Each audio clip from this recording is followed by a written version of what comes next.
Mari Mbak, silakan duduk Mas. Ini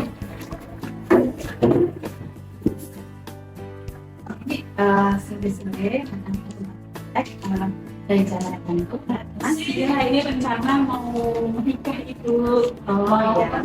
sedikit konsultasi. Mungkin apa yang perlu saya persiapkan begitu untuk pernikahan besok. Kapan pernikahannya Mbak? Kurang lebih 3 bulan lagi. Ini nanti sebelum kita lakukan konsultasi kita periksa dulu ya Mbak ya. Nanti saya atensi dulu sama dokter perawat atau dan selanjutnya baru kita mulai untuk konsultasi persiapan pernikahannya. Nah ya, dengan Mbak siapa? Mbak Nina. Mbak Lina.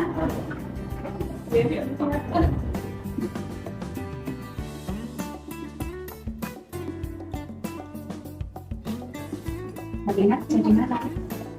Saya kerja di ini tuh bikin roti di rumah.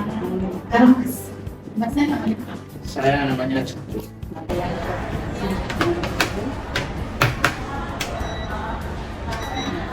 Nanti dengan Masnya maaf ya Mas ya.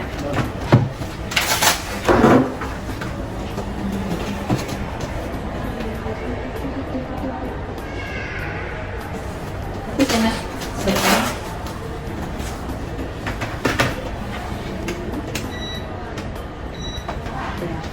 Ya, terus ini ya.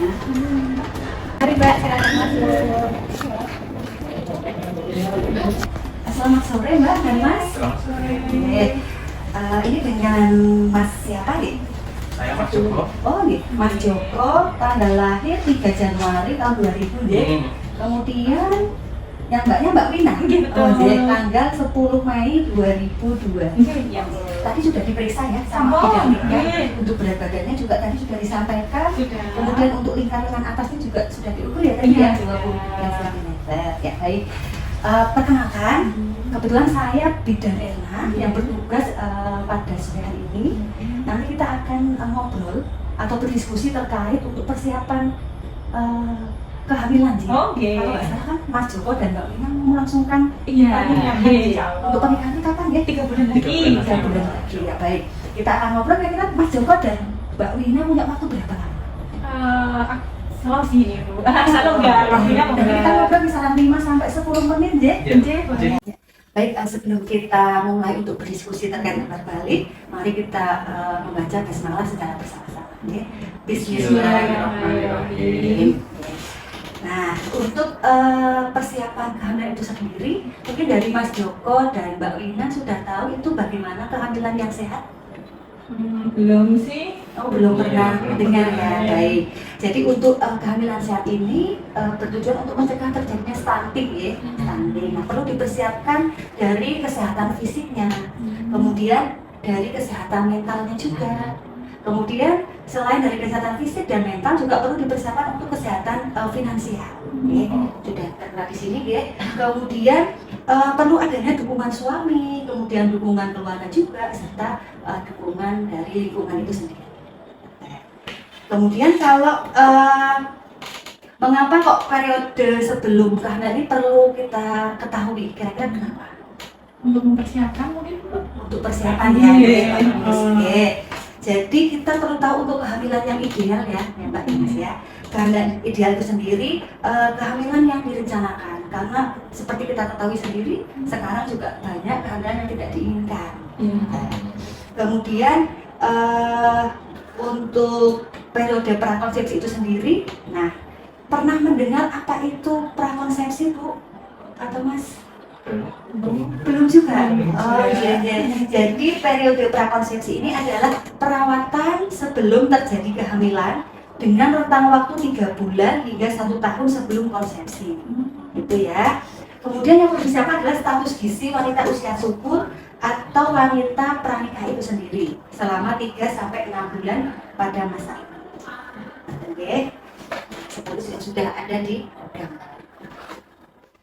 Kemudian untuk gizi seimbang mungkin pernah melihat gambar yang seperti ini? Pernah ya, isi piring ya sudah familiar ya. Jadi ini untuk gizi seimbangnya bisa untuk panduan. Kemudian untuk apa saja yang berada di gizi seimbang itu sendiri, yang pertama yaitu untuk mengkonsumsi makanan beraneka ragam. Ya, kemudian selain itu membiasakan perilaku hidup bersih. Kemudian melakukan aktivitas fisik. Jadi dalam keseharian juga untuk melakukan aktivitas fisik secara teratur. Kemudian mempertahankan atau memantau berat badan normal. Jadi itu untuk gizi seimbangnya. Kemudian ada juga untuk pesan khusus itu sendiri yang tadi disampaikan bahwa mengkonsumsi makanan beraneka ragam ya. Nah selama ini Mas Joko dan Mbak Wina untuk makannya kesehariannya bagaimana? Seadanya sih. Ceritakan Mbak. Nah, kalau saya ya paling cuma makan sehari 3 kali aja, terus nanti lauknya juga nggak terlalu banyak sih. Kalau saya lebih banyak untuk mungkin karbonya itu menurut saya lebih banyak daripada lauk Jadi yang sendiri. nasinya ya, Iya. nasinya lebih banyak. Iya, karena untuk lebih makan. aktivitas sehari-hari kan nanti Oh, iya. kalau cuma nasinya sedikit mungkin gampang apa. Oh jadi kalau Mbak Wina sendiri untuk Saya kurang keseharian? suka sayurnya. Oh, kurang Iya. suka sayur ya, baik. Jadi untuk keanekaragaman makanan ini sudah disampaikan oleh Mas Joko tadi juga karbohidrat monggo untuk dikonsumsi secara teratur. Kemudian selain karbohidrat dalam sekali menu makan itu upayakan untuk ada protein, vitamin dan mineralnya juga. Jadi seperti yang ada di gambar yang sebelumnya tadi Oh, ya, iya. isi piringku seperti ini ya. Iya. Ya.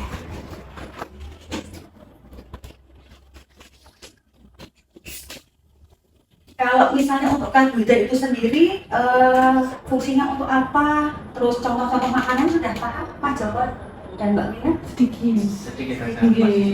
Sedikit. Baik, untuk yang karbohidrat bisa nasi, kemudian selain nasi juga bisa singkong, ubi-ubian, kan banyak. Kentang juga bisa. Kan ya?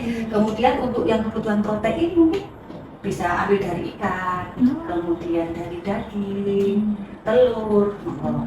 Kemudian untuk yang lemak itu bisa kebutuhan untuk lemaknya itu dalam sehari sekitar 20 sampai 30% ya. Kemudian lemak itu berperan dalam penyerapan vitamin A, vitamin D, vitamin E dan vitamin K. Kemudian untuk serat, nah kalau untuk serat ini bisa mengurangi terjadinya ambeien ya. Jadi di sini serat ini bisa sayur-sayuran dan buah-buahan. Monggo untuk semua sayur dan buah silakan Mbak Wina dan Joko. Kemudian kalau untuk kafein, nah untuk kafein mungkin Mas Joko Saya suka banget kopi. kopi deh. Baik untuk kafein ini seperti yang terdapat di dalam kopi ya. Jadi dari hasil penelitian menunjukkan bahwa 200 sampai 300 mg kafein per hari dapat mengurangi kesuburan. Oke. Dan sekitar 27% itu dari hasil penelitian. Iya. Kemudian untuk asam folat, nah, pernah mendengar itu apa istilah asam folat? Pernah sedikit. Oh, pernah sedikit. Maksudnya pernah dengar aja. Oh, iya. Jadi untuk asam folat dan zat besi ini perlu dikonsumsi sebelum kehamilan. Bahkan bisa dilanjutkan sampai kehamilan trimester 1. Oke. Dari yang apa sudah kita bicarakan tadi, mungkin ada yang perlu didiskusikan kembali, Mbak? Oke, mungkin saya izin bertanya Bu untuk berkaitan dengan stunting tadi yang di awal ya Bu ya. Mungkin bisa dijelaskan kembali untuk stunting itu bagaimana? Oh, jadi baik. Jadi stunting itu suatu kondisi di mana seorang anak itu pertumbuhannya, jadi tinggi badan atau panjang badan anak itu tidak sesuai dengan anak seusianya. Nah, kondisi ini tidak terjadi secara tiba-tiba, tetapi itu terjadi dari kejadian-kejadian yang lama. Jadi bisa jadi dari ibunya yang sebelum kehamilan, dari pola makannya. Nah, untuk menghindari hal-hal tersebut, kita siapkan untuk dari yang sekarang ini, untuk gizi prakonsepsi ini. Seperti kalau kekurangan gizi pada ibu juga bisa menyebabkan terjadinya stunting. gitu. Atau juga sering kita mengetahui adanya obesitas ya, obesitas atau kegemukan. Nah, obesitas ini kalau misalnya terjadi pada ayah, itu dari hasil penelitian mengganggu kesuburan atau mempengaruhi kualitas dan kuantitas sperma itu. Gitu ya. Nah, jadi ini pentingnya kenapa kita perlu ngobrol pada sore ini. Oh gitu. Kemudian untuk pandangan Islam ya terkait dari persiapan untuk kehamilan yang sehat tadi disampaikan di Quran surat Al-Baqarah 233, di mana kita ketahui bersama bahwa untuk mencegah terjadinya stunting tadi kan diperlukan hal-hal yang seperti memenuhi hak anak juga ya. Jadi pemberian ASI eksklusif atau menyusui sampai 2 tahun juga bisa memaksimalkan untuk hak anak tersebut. Dan itu sudah kita dapat di Quran surat Al-Baqarah ayat 233. Baik, mungkin ada yang perlu didiskusikan lagi atau apa yang sudah kita bicarakan tadi dari Mas Joko dan Mbak Wina mungkin bisa mengulang kembali. Untuk asam folatnya itu Ibu sama tadi yang zat besi ya, itu diminumnya sehari berapa kali? Terus apakah baik-baik saja saya minum? Jadi masih lama kan ya 3 bulan lagi. Nah itu apakah baik-baik saja atau tidak overdosis atau bagaimana? Baik, untuk konsumsi asam folat itu diminumnya sehari 1 kali. Kemudian untuk tablet tambah darahnya itu diminum seminggu 1 kali. Oh iya. Ya, itu sudah tidak ada overdosis karena sudah ada penelitian. Oh. Manten ya? Iya. Mungkin ada lagi? Sampun ya, baik kalau sudah cukup mungkin Mas Joko dan Mbak Wina bisa mengulang apa yang sudah kita bicarakan tadi sekilas-sekilas saja mungkin Ya itu tadi minum obatnya ya Bu ya. Nanti kayaknya ada 2 yang tadi jenengan bilang itu asam folat dan 1 tablet yang tadi ya Bu yang tambah darah yang seminggu sekali itu diminum minimal 3 bulan sampai 6 bulan sebelum gitu. Nah itu terus konsumsi kopinya, terus isi piringku tadi kalau bisa dipenuhi, sesuai rekomendasi tadi gitu. Sama apa lagi ya? Untuk pencegahan stunting. Pencegahan stunting, jadi persiapan kehamilan yang sehat ya Mbak ya. Ya, sih mantap. Nah, sepertinya Mas Joko dan Mbak Wina udah siap ini. Sudah siap untuk nikah atau mempersiapkan untuk kehamilan yang aman. Saya kira sudah cukup ya untuk diskusi pada sore hari ini. Semoga bermanfaat untuk kita semua dan mohon maaf jika mungkin banyak kata-kata saya yang kurang berkenan. Nah, untuk itu marilah kita membaca doa bersama-sama. Alhamdulillah, ya, monggo sudah ngobrol ya Mas Joko dan Mbak Wina. Terima kasih banyak.